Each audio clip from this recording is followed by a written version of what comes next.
Hello friends, welcome to a new topic today. In this chapter, in this lesson, let us now learn about some important points about the SPM.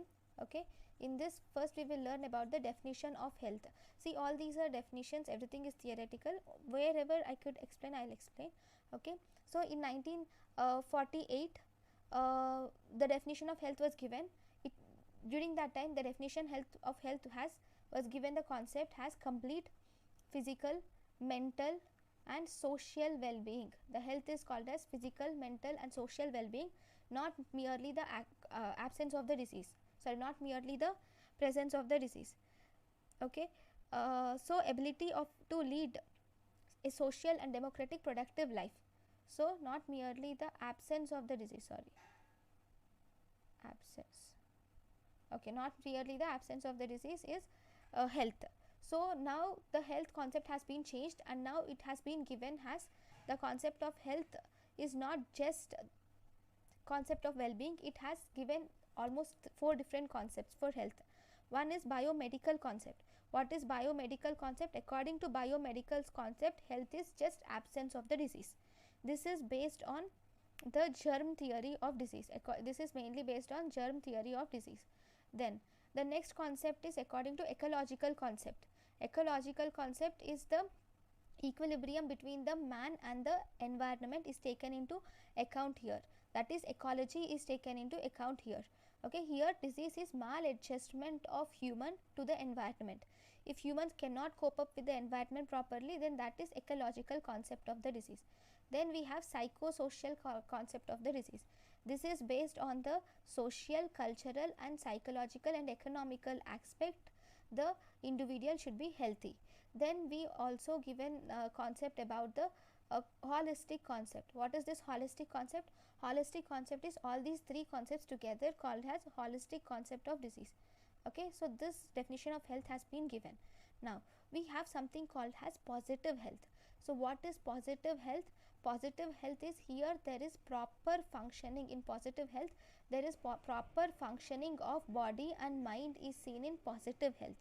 Then we have to know something about concept of health. So this concept of health is concept of well-being. Concept of well-being is very important.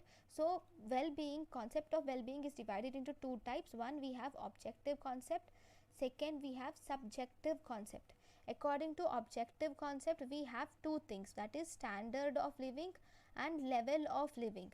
According to subjective concept, we have quality of life in subjective concepts. So if you see, first we will see objective component of well-being. So according to objective component of well-being, we can divide the objective component into 2 types. One, we have standard of living. Second, we have level of living. One, standard of living. Second, we have level of living. These are very important. What does standard of living come under? Standard of living includes income, occupation, standard of housing. That means in housing we have sanitation and nutrition, then provision of health, education, recreation and other substances. This standard of living mainly depends upon the per capita GNP. So what do you see in standard of living? In standard of living we see income, occupation. Okay, first definitely we'll have to see income, occupation, and here because it is standard of living we see housing also. In the housing we see sanitation and nutrition, and we see provision of health, education, recreation and other services. Then what do you see in level of living? In level of living we see health, then food consumption, education, occupation and working conditions, housing, social security, clothing, recreation and leisure. So these are the things which you see in level of living. So in level of living, what is the difference between standard of living and level of living? See, we see health in both. Food consumption is nothing but nutrition. Education we see in both. Occupation we see in both. Housing conditions in both. Okay, here in level of living mainly we see social security, which is extra in level of living. Clothing is one extra thing which we see in level of living. Recreation and leisure we see. Human right is one extra thing which we see in level of living.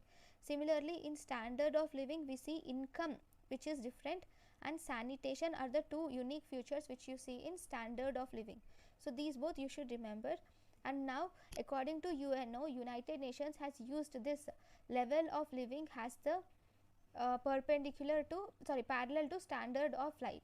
So this level of living has been given better, more importance according to WHO. Then once we have learned about objective component, then we have subjective component. So what is the what includes in subjective component of quality of life? According to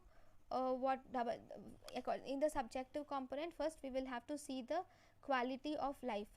Okay, according to WHO, quality of life is the product of interplay between the social health.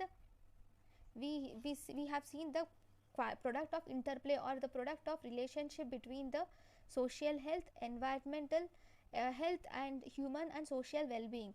Together we call it as quality of life. Okay, next in the quality of life we have many types of divisions. One, we have physical quality of life index. So what do you see in this physical quality of life index? This physical quality of life index has three measures. One, life expectancy at age 1 year. Second, infant mortality rate. Third, literacy rate. So life expectancy at age 1 year, infant mortality rate, and literacy rate comes under physical quality of life index. Most importantly, its value is 0 to 100. There is a limitation. The limitation is it does not measure the economic growth. Here there is no relationship to economic growth. What is the value of physical quality of life index for India? It is 65. Physical quality of life index for India is 65. It is actually a result of social, economical and political policies. Next, the next we have something called as human development index. The second quality of life, that too subjective component, is human development index. The value of human development index is normally 0 to 1. So what do you see in human development index? We have three things in human development index: knowledge, income and longevity. Knowledge has three components according to 2010, that is expected year of schooling, mean year of schooling and education index. Knowledge includes expected year of schooling, mean year of schooling and education index. The maximum value for expected year of schooling is 18 and for mean year of schooling is 15, whereas minimum is 0. Whereas income measures mainly income per capita, that is gross national index. Then this is 75,000 maximum and minimum is 100. This life expectancy, here this is at birth. Here the life expectancy is present at birth, whereas in PQLI, that is physical quality of life index, the life expectancy at 1 year is taken into consideration. This you should remember. Here the life expectancy at birth, here the value is 85 and 20. Okay, this 85 and 20 is asked many times. Okay, now what is the, according to 2018, India has the value of India according to 2018 is India is in the range of 0.647 and the rank of India is 129. Okay, now here we have 5 dimensions. All these 5 dimensions are taken. Each value we calculate each value, that is each dimension index, that is actual value minus minimum value by maximum value minus minimum value. Okay, we calculate with this formula. What is this formula? Each value is equal to actual value minus minimum value by maximum value minus minimum value. Okay, with the help of this we calculate the each value we will multiply, that is human development index is equal to value of knowledge, that is each dimension index value of knowledge, each dimension index value of income. This is multiplied with each value index value of longevity to the power of 1 by 3, and this is called as human development index. Then that is human development index, right? We have learnt about physical quality of life index, then human development index. Now the next important is about inequality acquired adjusted HDL.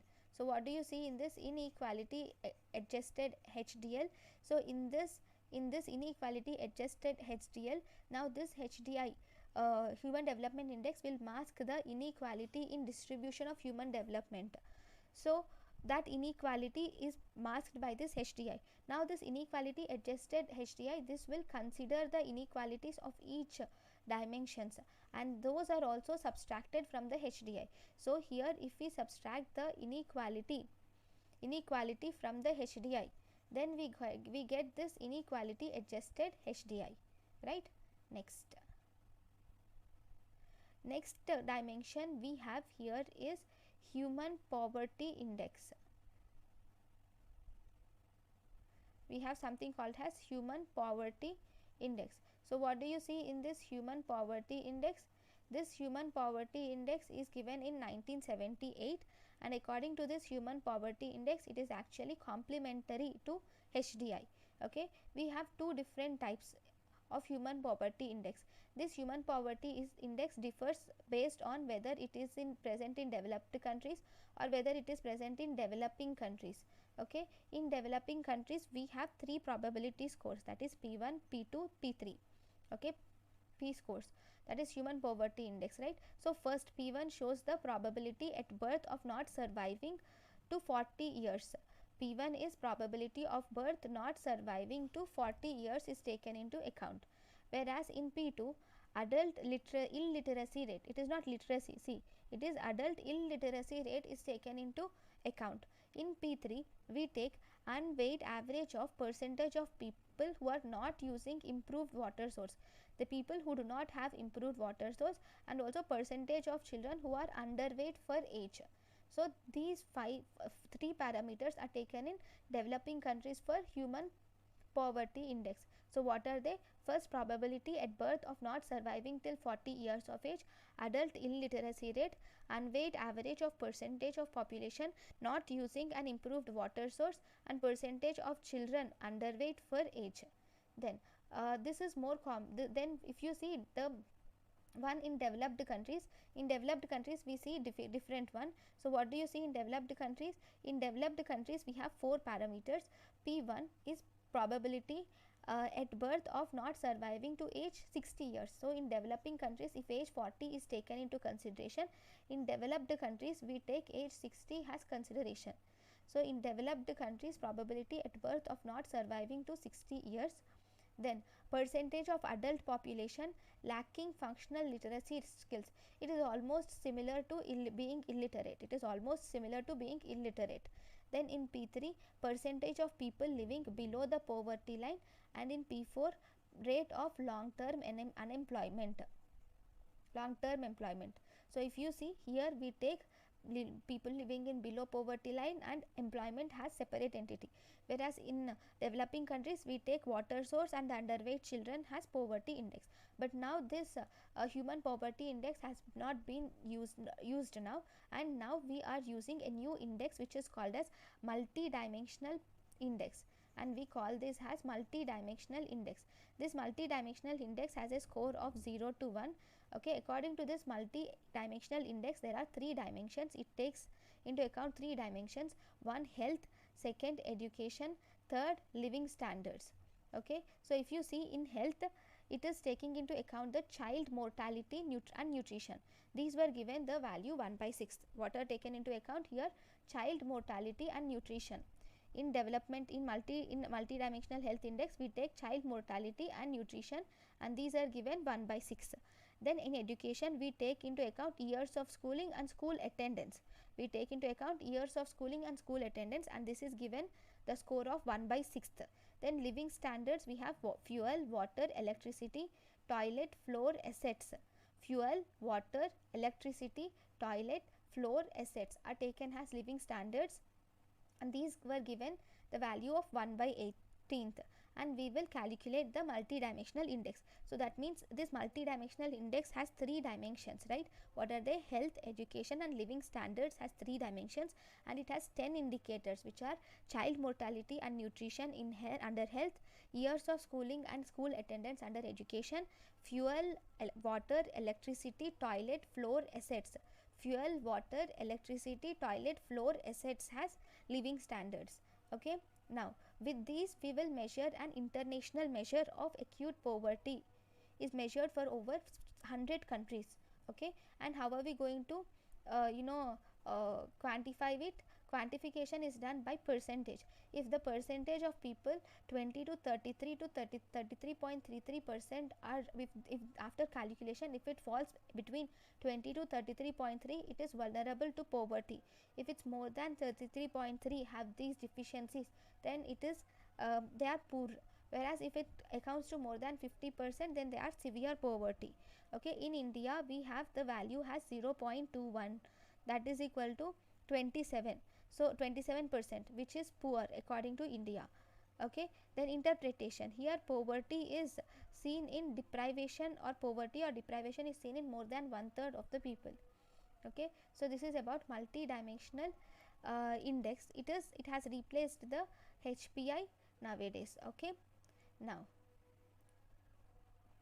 the next dimension, or the next index, is about the gender related development index. What does this gender related development index tell us?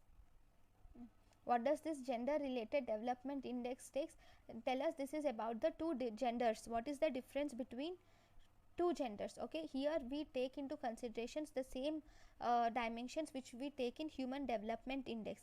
We take health, knowledge and living. So in this, human development index is calculated for males and females separately, and by using human development index we calculate gender related development index, which is by the formula human development index of females by human development index of males. If you see, gender development index in India is equal to 0.829.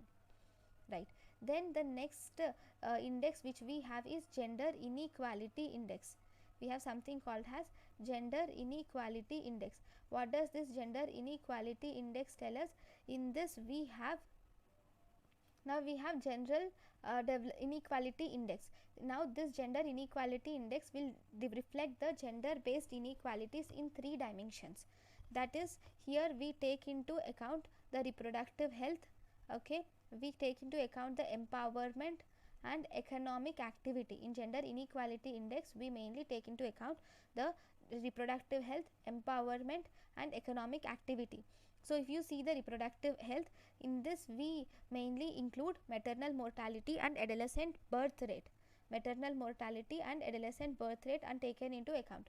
Whereas in empowerment we see 1 parliament seats. Okay, the share of parliament seats by women, and also attainment of secondary and higher education by each gender. Okay, higher education is one thing which is here in empowerment we look at higher education, and also we look at share of parliament seats held by the women. So we take into account these two for empowerment. Then in physical activity we see labor market participation of women. So how are women participating in the labor market is taken into account in economic activity. So all the three we combine together, and this will give us gender inequality index. Right. Then once we have learned about all the indexes, we have done with well-being. Okay, indicators of well-being of subjective components and objective components have been dealt with it. Now we will see the indicators of health. What are the different indicators of health? These are, you should remember because many questions have been asked. So first we have mortality indicators. So what are the mortality indicators which you see here? Okay, so here first we will see the mortality indicators. In this mortality indicators we include crude death rate, life expectancy at birth, age specific death rate, infant mortality rate, child mortality rate, under 5 mortality rate, adult mortality rate, maternal mortality rate, disease specific mortality rate, proportional mortality rate, case fatality rate. See, in all this you don't need to by heart everything. It's simple. If there is any death rate or mortality, if any index contains death and mortality rates, then it is obviously fatality also means mortality, right? Then it is a mortality indicator. In this you should remember only two. Life expectancy at birth is a mortality indicator, because we never think that this is a mortality indicator. Similarly, years of life lost is also the mortality indicator. Rest all there is death rate. Here we have death, mortality. We have either mortality or death in its symbol. Fatality is nothing but mortality, right? So either the name of death is present in all the indicators names except these two, which is life expectancy at birth and years of potential life lost. Then if you see in morbidity indicators, so in morbidity indicators, what do we have? First we have incidence. So in morbidity indicators, morbidity is our time has been wasted, that is we are being we have some problem, okay. So in morbidity indicators we have incidence, prevalence, notification rate, attendance rate at OPD and health centers, admission, readmission and discharge rates, duration of stay in hospital, spells of sickness or absence of work and school. See, in morbidity indicators we have everything, we do everything, whatever we do by leaving our happiness, our work, and by leaving our daily chores, okay, daily chores and responsibilities, the time which we spend in hospitals, or the time which we do the things which we do due to disease, those come under morbidity indicators. What are the? Incidence, prevalence, notification rate, attendance rate, admission and readmission, discharge rates in hospital, duration of stay in hospital, spells of sickness or absence of work at hospital, okay, absence of work or school. So that is morbidity indicators. Then we have one more different types of indicators, which are disability indicators. So what do you see in disability indicators? These are very important. We have health adjusted life expectancy, quality adjusted life years, disability adjusted life years. So all these we will learn in a few in the next class, okay. Then we have nutritional status indicators. So what do you see in nutritional status indicators? It is related to either nutrition or weight, height, something, right? So in nutritional status indicator we have here we have weight, that is low birth weight, and also height, weight and BMI. All the anthropometric parameters comes under nutritional status indicators. Then we have these are called as health care delivery indicators. So what do you see in health care delivery indicators? Here you see doctor to population ratio, doctor nurse ratio, population bed ratio, population per health or subcenter ratio, population per traditional birth attendant ratio. See, in healthcare delivery indicator, at least one person or one thing which is related to healthcare will be there. So here you have doctor, in here bed, right, bed is related to healthcare, health or subcenter is related to healthcare, traditional birth attendance is related to healthcare. So here in this indicators, to remember, you can remember that anything related to healthcare, okay, that comes under healthcare related indicators, delivery indicators. Then at the end we have the utilization rates. What do you see in utilization rates? In utilization rates we have the these will be related to the programs, national programs which were done by the government. So proportion of infants who are fully immunized, immunization is a national program. Proportion of pregnant women who receive ANC, okay, those obstetric care, okay, is a national health program. Percentage of population using family planning method, so this family planning method is a national program. So in utilization rates, at least something should be related to national programs or government run things, that is utilization rate, okay. Next we have indicators of social and mental, so mental and social health. Obviously mental is something related to psychiatry and social is something related to our society. So these include suicide is mental health, homicidal can be social health or mental health also, road traffic accidents mostly social health, juvenile delinquency is also social health, okay. These are something which we hear mostly in the newspapers, okay. So these comes under indicators of social and mental health. Then we have environmental indicators. So what will come under environmental indicators? Everything related to environment, indicators of air pollution, water pollution, radiation, solid waste, noise, exposure to toxic substances, all these comes under environmental indicators. Then we have the next group of indicators, which is socio-economic indicators. So what are socio-economic indicators? These include housing. See, this is the mnemonic we have he flagged for socio-economic indicators. H for housing, family size, literacy rate, availability per capita calorie, GNP per capita, growth rate, unemployment, and dependency ratio. So these come under socio-economic indicators. What are they? Housing, family size, literacy rate, availability per capita calorie, GNP per capita, growth rate, unemployment level, and dependency ratio. These will come under socio-economic indicators. Then we also have one more group of indicators, which are health policy indicators. Okay, what do you see in health policy indicators? These will include all the health policies. So what are they? GNP, spent on health services. Okay, proportion, this is the same, proportion of total health resources devoted to health care. So here the about the resources which are which are given to healthcare, those are health policy indicators.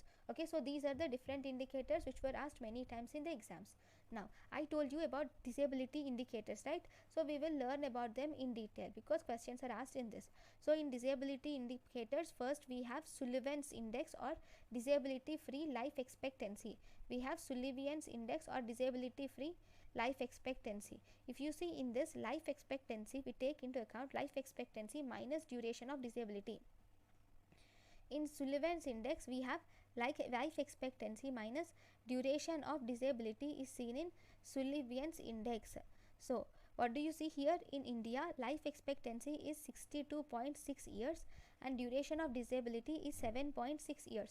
So in Sullivan's index in India has come to be 655 years. You should just remember this 55 years. Sullivan's index is life expectancy minus duration of disability. That means duration of disability means how many years you were in hospital or how many years you lost your life when you lost doing your normal productive life due to the disability. Okay, that is due to the disease. That is Sullivan's index or disability free life expectancy. Then we have second, which is disability adjusted life expectancy. So what do you see in disability adjusted life expectancy? Here you will consider mortality and morbidity in disability adjusted life expectancy. That is number of years lost due to morbidity and number of years which were lost due to death. That is disability adjusted life years. So 1 minute. So if you see years lost due to morbidity and years lost due to death, that includes disability adjusted life years. Okay, now in disability adjusted life years, you can also calculate this by years of life lost due to disability plus life expectancy minus age at birth.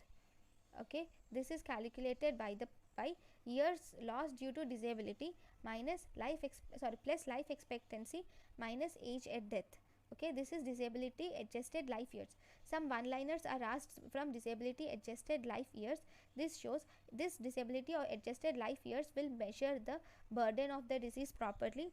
It is best measure to actually know the effectiveness of intervention, the health policies or anything which were done in order to save the people, whether they are effective or not. It is known by this disability adjusted life years.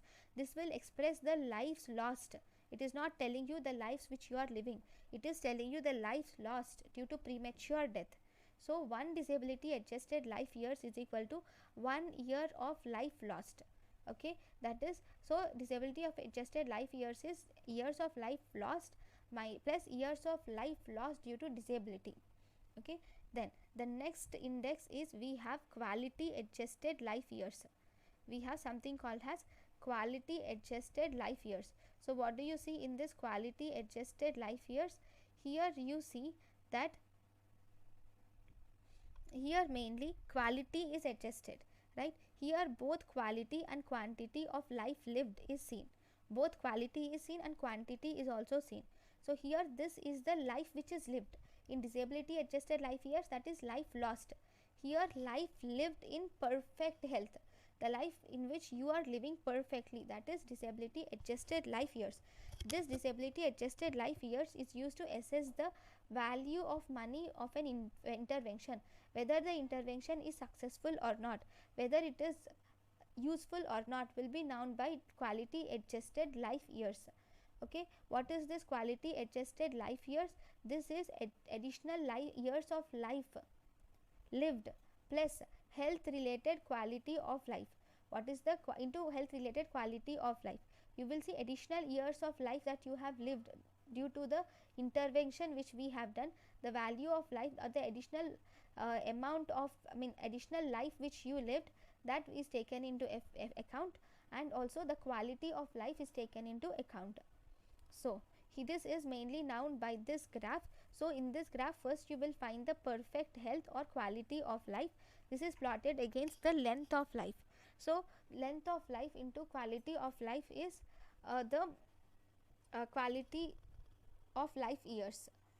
So if you see here, in quality adjusted life years, if the quality of life is taken as 0.8 and years of life gained due to the intervention that we have planned, that is 10. So he has gained 8 years because quality is 0.8 and years gained are 10. So 0.8 into 10 is 8 years. This is quality adjusted life years. So here we take both quality and quantity into account. This is used to analyze the clinical situation. Okay, next, in the next we have quality of potential life lost. We have something called as quality of potential life lost. So the whole quality of the life which is lost. So this is mainly based on the life's years lost through premature death. As the name says, it is the quality of potential life lost, that is the life lost due to premature death. Then we have health adjusted life expectancy. Okay, so what is this health adjusted life expectancy? Health adjusted life expectancy is number of years in full health a newborn is expected to live based on the current rates of ill health and mortality.